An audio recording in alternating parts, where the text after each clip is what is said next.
Eritreia, África Oriental.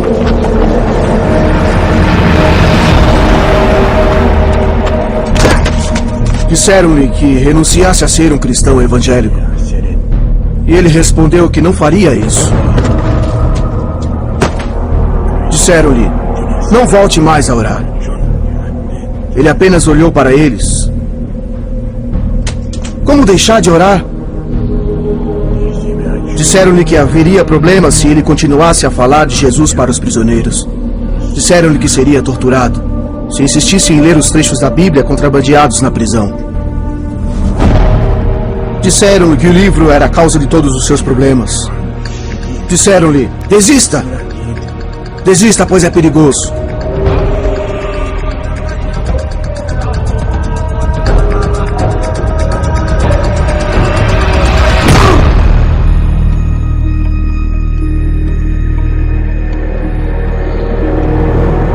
O livro perigoso. Versão brasileira, Comeve, São Paulo.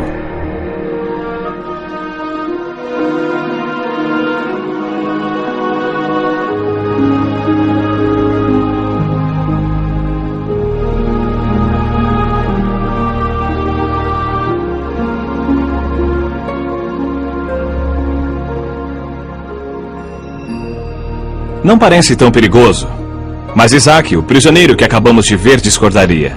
E não apenas ele, mas milhares em seu país, Eritreia, como milhares no mundo afora, afirmam que este livro é um perigo muito grande. Para esses cristãos, o que vocês verão agora seria considerado um milagre. Observem.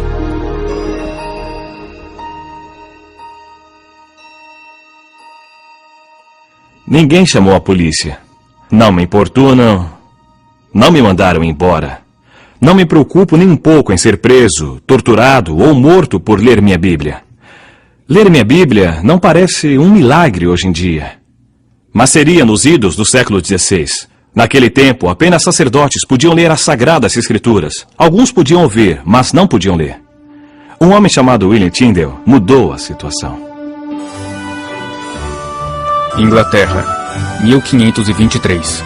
Tyndale achava que todos poderiam ler a Bíblia. Ele saiu de casa e fugiu para a Alemanha, onde traduziu a Bíblia para o inglês, imprimindo 6.000 exemplares. Essas foram as primeiras cópias da Bíblia em inglês. E Tyndale as contrabandeou para a Inglaterra. Seu inimigo mortal, o bispo de Londres, comprou todos os exemplares, pensando em queimá-los. A reação de Tyndale foi: ah, vai queimá-los?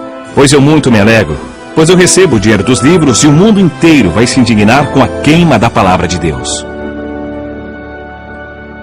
Tyndale morreu antes que a Bíblia fosse livremente vendida em seu país.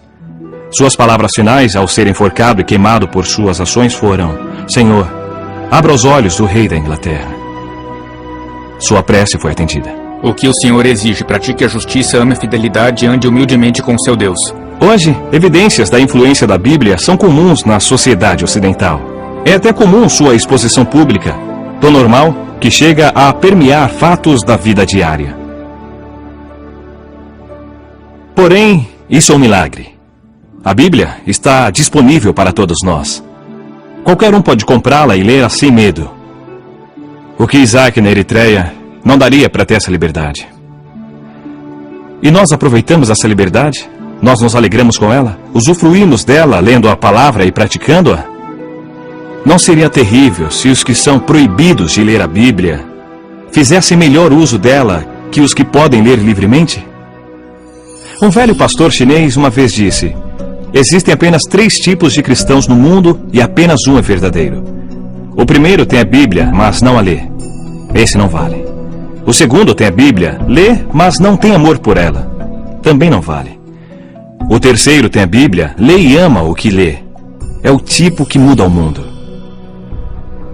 Então, deixando escapar uma pequena lágrima, ele acrescentou: mas esse tipo de cristão é muito raro. O que acontece quando temos a Bíblia, a lemos e a amamos? Vamos conversar com alguém que fez as 3 coisas e mudou o mundo. Seu nome é Irmão André. Em 1955, uma frase do livro do Apocalipse o impressionou. Esteja atento, fortaleça o que resta, aí estava para morrer. Ele viu a luta dos cristãos perseguidos na Europa Oriental e respondeu ao chamado do Senhor para que fizesse algo que cristão ocidental nenhum fizera até aquele momento: contrabandear a Bíblia para dentro da cortina de ferro. Com Bíblias empilhadas dentro de um Fusca, o irmão André dirigiu até a fronteira, sussurrando uma oração que ficou famosa: Senhor, fizeste cegos enxergarem. Por favor, segue os olhos dos que veem.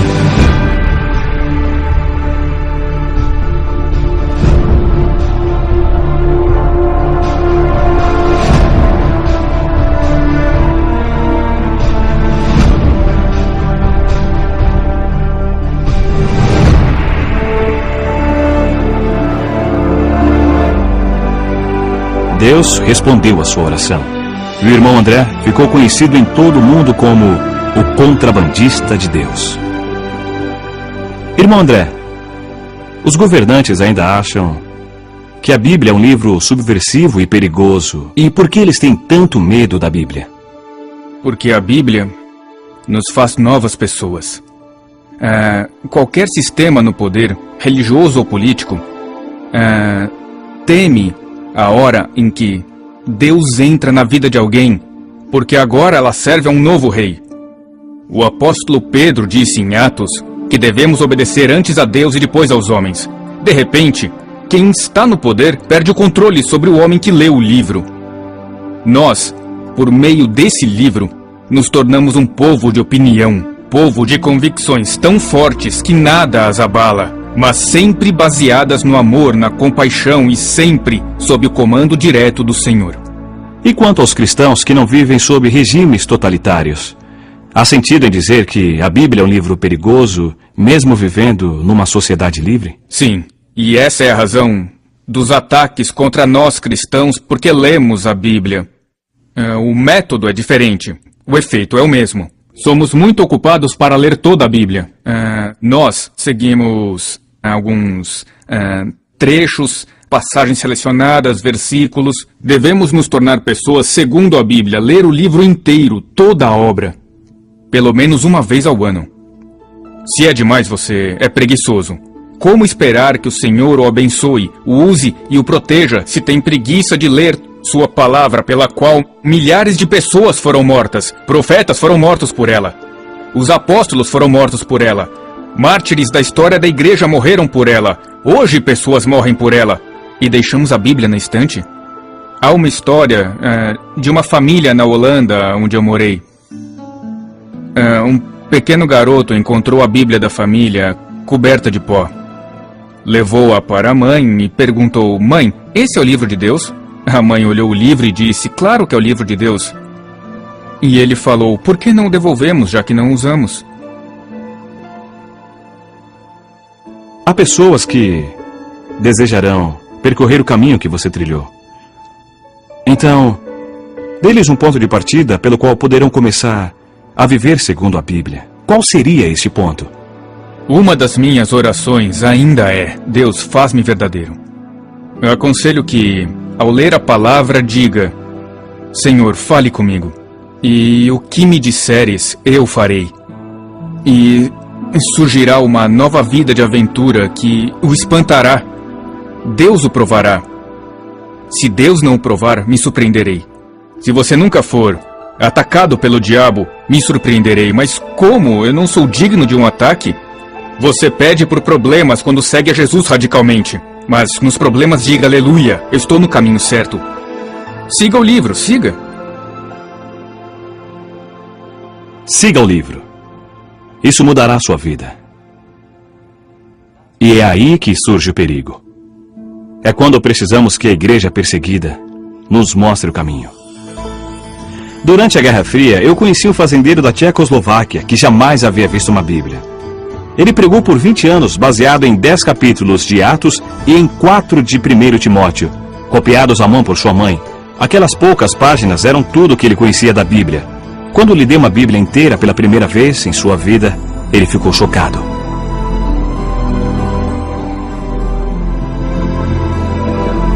Ele me disse: agora terei muito mais problemas. Agradeço por ter me dado o livro mais perigoso do mundo. E depois ele perguntou: você tem esse livro há muito tempo? Diga-me, que belos problemas ele lhe causou. Que pergunta! Foi direto ao meu coração. Que belos problemas a Bíblia lhe causou.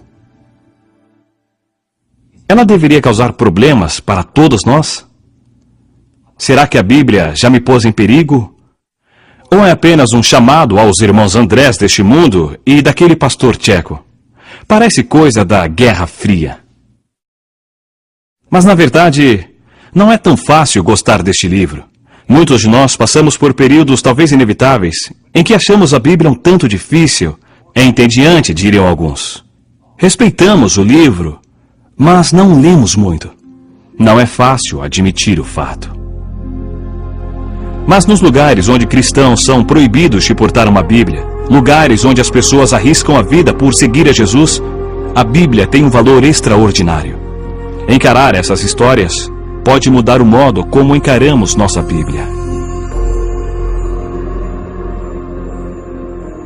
Amontoados em contêineres como este, estão centenas de cristãos da Eritreia de hoje. Que atos terríveis terão cometido para morrerem assim cozidos em fornos de metal? Sem julgamento, sem alimento ou água, são punidos pelo crime de serem cristãos e agirem como cristãos, orando, reunindo-se e lendo as suas Bíblias. Meu irmão Gideão sabe disso muito bem.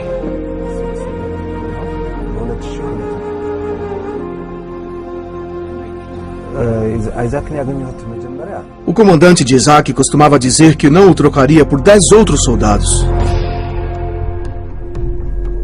Ele era um matador implacável, inteligente e valente. Isaac também gostava de se divertir com bebidas e muitas mulheres.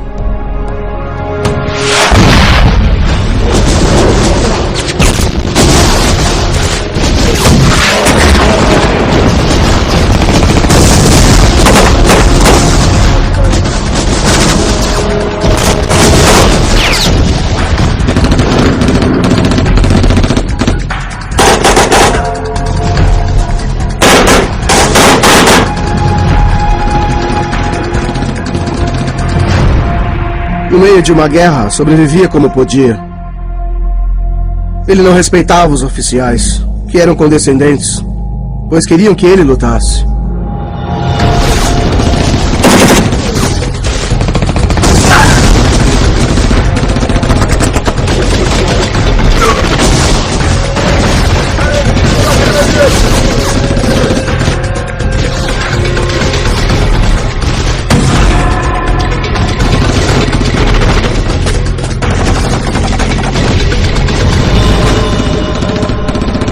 A unidade de Isaac tinha 500 homens. 450 morreram em batalha. A maioria dos sobreviventes estavam seriamente feridos. Isaac saiu ileso.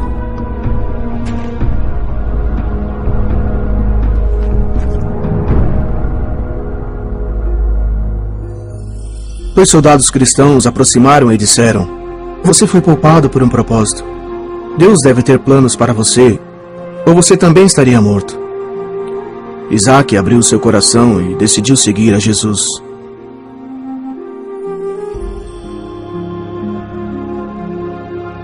Daquele momento em diante, ele abandonou os vícios, respeitou seus superiores e todos notaram algo muito diferente em Isaac.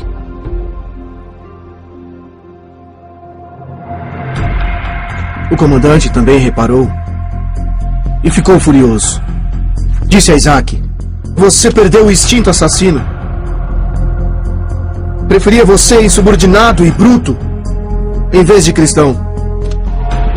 Você poderia ser um grande soldado."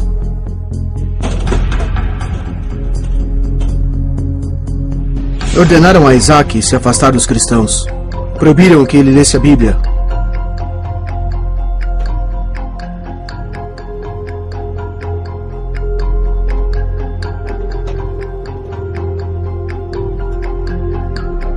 Quando os cristãos lhe deram uma Bíblia, disseram: "Não apenas leia, Devore a palavra de Deus. Deixe ela penetrar no teu coração.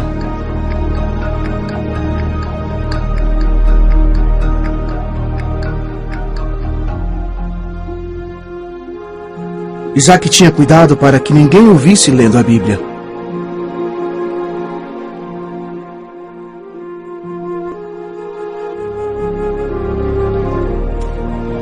Mas ele foi pego.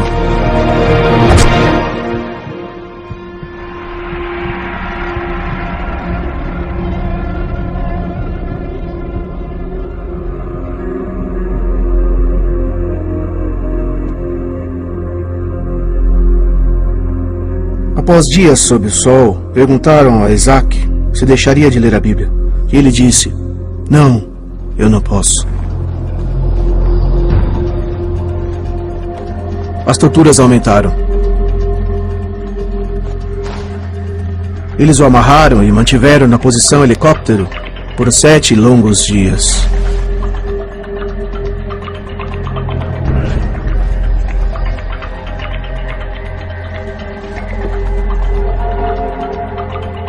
O comandante perguntou então se ele desistiria de ler o livro.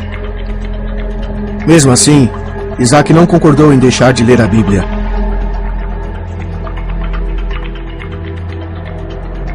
O comandante o jogou dentro do container junto com os outros prisioneiros. Havia tanta gente que eles tinham que dormir em turnos.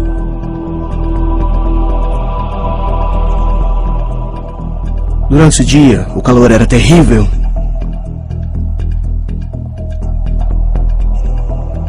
À noite, o frio os fazia tremer.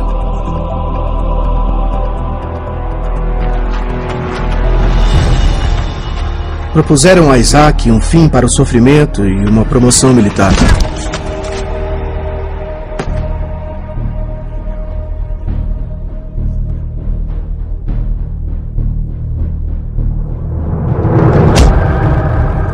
Queriam que ele concordasse em abandonar a Bíblia, não falar com cristãos, não falar de Jesus e não orar.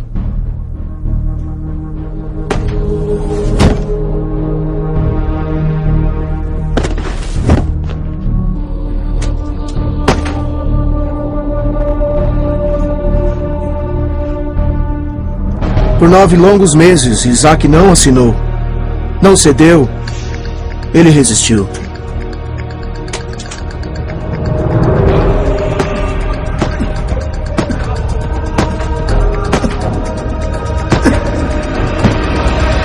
Em 2004, o comandante desistiu. Isaac foi enviado para a prisão na capital, Asmara.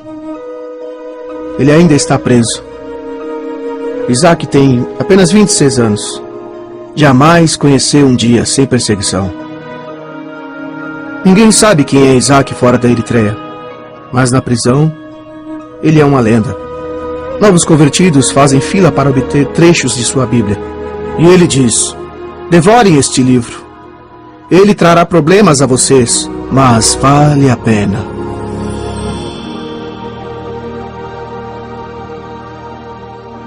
Passou muito tempo desde que Tyndale morreu por contrabandear Bíblias para a Inglaterra. Perseguição por ler a Bíblia já é passado na Inglaterra. Mas a história de Isaac abre os meus olhos para uma incrível liberdade que eu desfruto. Liberdade que Isaac jamais terá. Não sei quanto a vocês, mas a realidade de Isaac sofrendo na prisão de Eritreia abala o meu mundo confortável. Muda a minha visão da Bíblia.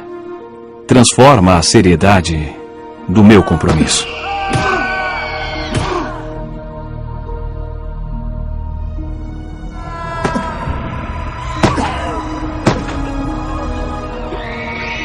Há sofrimentos nessas páginas. Sangue foi derramado e é derramado para que cristãos possam ler este livro. Lembrar-me disso muda tudo. Este é meu pacto de Isaac.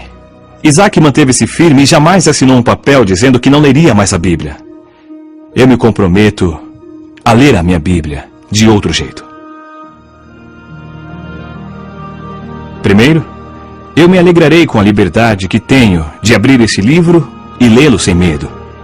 Não vou mais subestimar isso. Lutarei para manter essa liberdade e por justiça para aqueles que, como Isaac, não têm a liberdade que eu tenho. Segundo, vou me lembrar dos que foram perseguidos no passado, pessoas como Tyndale, que deram sangue para pôr este livro em minhas mãos. Todo o país ocidental tem um Tyndale em seu passado. Lembrarei de orar por cristãos perseguidos que nesse momento arriscam suas vidas para oferecer a palavra de Deus aos seus compatriotas. Terceiro, eu serei radical. É meu compromisso de ler e obedecer este livro. O irmão André disse, examine o livro e deixe que o livro examine você. Siga o livro. Lute pela justiça, ame a misericórdia, sirva a Deus.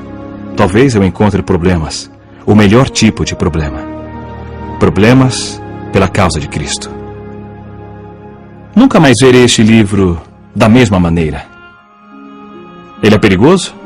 Depende. É seguro sobre a mesa ou numa prateleira. Mas quando abro e leio, sou desafiado. Devo ser sincero comigo mesmo em minhas intenções.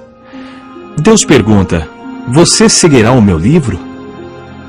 E se eu disser, sim, serei mudado. E isso é perigoso. É uma transformação na vida. E quanto mais eu ler, mais o Senhor me pedirá para segui-lo. E mais problemas eu terei. Mas ao longo do caminho, haverá muita alegria por confiar a própria vida nas mãos de Deus. Que lição poderosa mostrou Isaac, preso por causa de Jesus Cristo na distante Eritreia. Sigam o livro. Sigam o livro perigoso.